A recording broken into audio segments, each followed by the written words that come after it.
Assalamualaikum warahmatullahi wabarakatuh. Perkenalkan, nama saya Nindi Yunineng Tias. Hari ini saya akan menjelaskan materi tentang mekanisme pasar dalam perspektif Islam. Mekanisme pasar menurut ekonomi konvensional, John Maynard Keynes menyatakan bahwa teori ekonomi mikro sesuai dengan namanya, mikro dapat diartikan sebagai ilmu ekonomi kecil. Berdasarkan pada corak dan ruang lingkup analisisnya, teori ekonomi mikro diartikan sebagai bagian dari ilmu ekonomi yang menganalisis mengenai bagian-bagian kecil dari keseluruhan kegiatan perekonomian.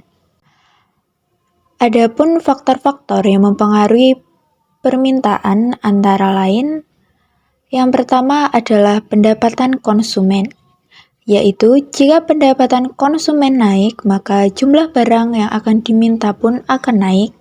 Kemudian sebaliknya, jika pendapatan konsumen turun, maka permintaan terhadap suatu barang akan turun. Yang kedua adalah harga barang tersebut, yaitu jika harganya turun, maka jumlah barang yang akan diminta akan naik, dan sebaliknya jika harga mengalami kenaikan, maka jumlah barang yang diminta akan turun. Yang ketiga adalah harga barang lain, yaitu barang komplementer atau pelengkap dan barang. Dan yang keempat adalah jumlah penduduk, yaitu jika jumlah penduduknya banyak, maka permintaan terhadap suatu barang akan banyak juga, dan sebaliknya jika jumlah penduduknya sedikit, maka permintaan terhadap suatu barang akan sedikit juga. Mekanisme pasar dalam Islam. Ekonomi Islam memandang bahwa pasar, negara, dan individu berada dalam keseimbangan atau ihtisad. Pasar dijamin kebebasannya dalam Islam. Pasar bebas menentukan cara-cara produksi dan harga, tidak boleh ada gangguan yang mengakibatkan rusaknya keseimbangan pasar. Akan tetapi, pasar yang berjalan secara adil, kenyataannya sulit untuk ditemukan. Mekanisme pasar dalam Islam meliputi aspek teologis sampai sosiologis yang terangkum sebagai berikut. Yang pertama adalah pembentukan harga sangat dipengaruhi oleh penawaran dan permintaan pasar. Yang kedua, transaksi yang terjadi antara pedagang dan pembeli adalah transaksi yang dilandasi oleh faktor suka sama suka. Yang ketiga, di suatu pasar yang adil tidak boleh ada intervensi pasar dari pihak manapun. Dan yang keempat, pedagang boleh mengambil keuntungan karena keuntungan itu imbalan atas usaha dan resiko, dengan syarat laba tidak berlebihan. Landasan mekanisme pasar Islam.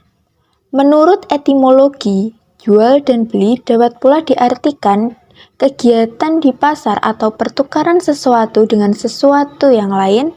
Dengan kata lain, dari jual beli atau al-bai adalah asyishiro atau at-tijiroh seperti firman Allah pada surat Al-Fatir yang artinya, sesungguhnya orang-orang yang selalu membaca kitab Allah, Al-Quran, dan melaksanakan sholat dan menginfakkan sebagian rezeki yang kami anugerahkan kepadanya, dengan diam-diam dan terang-terangan, mereka itu mengharapkan perdagangan yang tidak akan rugi.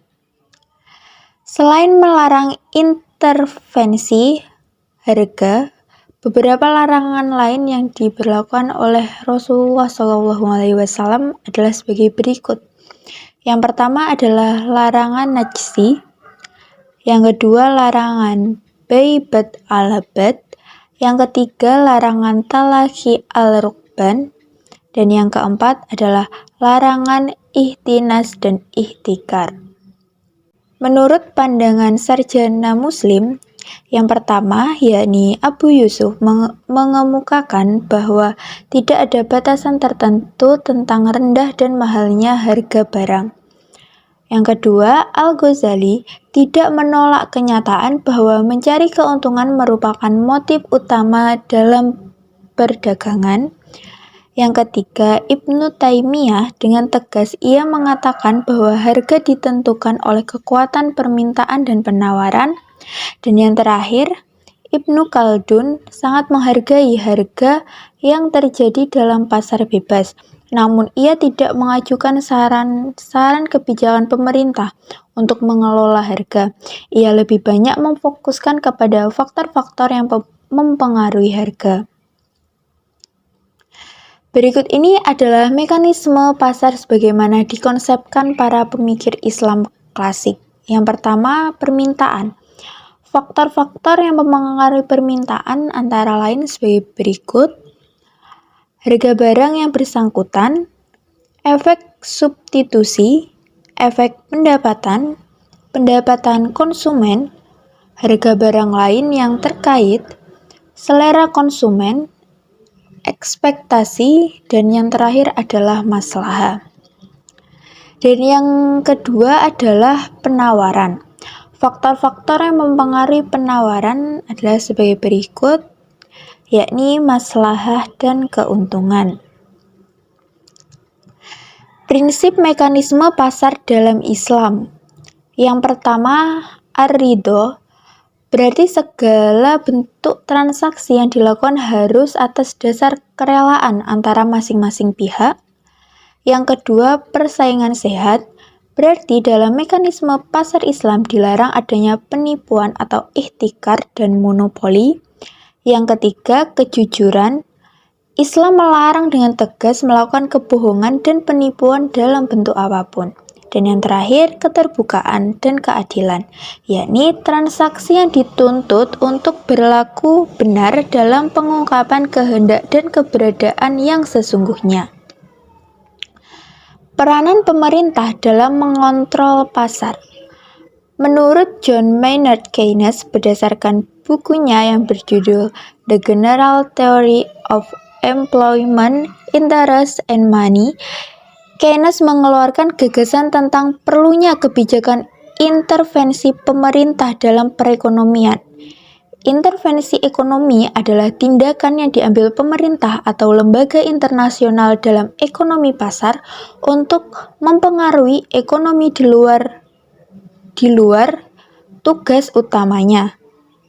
Tugas utama pemerintah adalah mencegah penipuan, melaksanakan kontrak, dan menyediakan barang publik.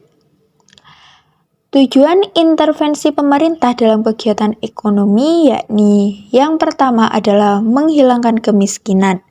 Menurut Ibnu Taimiyah, menghapuskan kemiskinan adalah kewajiban negara. Oleh karena itu, kewajiban suatu negara yaitu membantu penduduk agar mampu mencapai kondisi finansial yang baik. Yang kedua, menangani kegagalan pasar. Yakni ketika terjadi kegagalan pasar, pemerintah harus turut campur tangan memperhatikan bahwa tidak ada campur tangan pemerintah memberikan hasil yang baik walaupun tujuannya baik. Contohnya, ketika pemerintah terlalu banyak mengatur harga barang, hal ini dapat menghambat kelancaran pasar dan menciptakan ketidakseimbangan antara permintaan dan penawaran. Baik, itu tadi pemaparan materi dari saya. Jika ada kurang lebihnya, saya mohon maaf. Sekian dan terima kasih. Wassalamualaikum warahmatullahi wabarakatuh.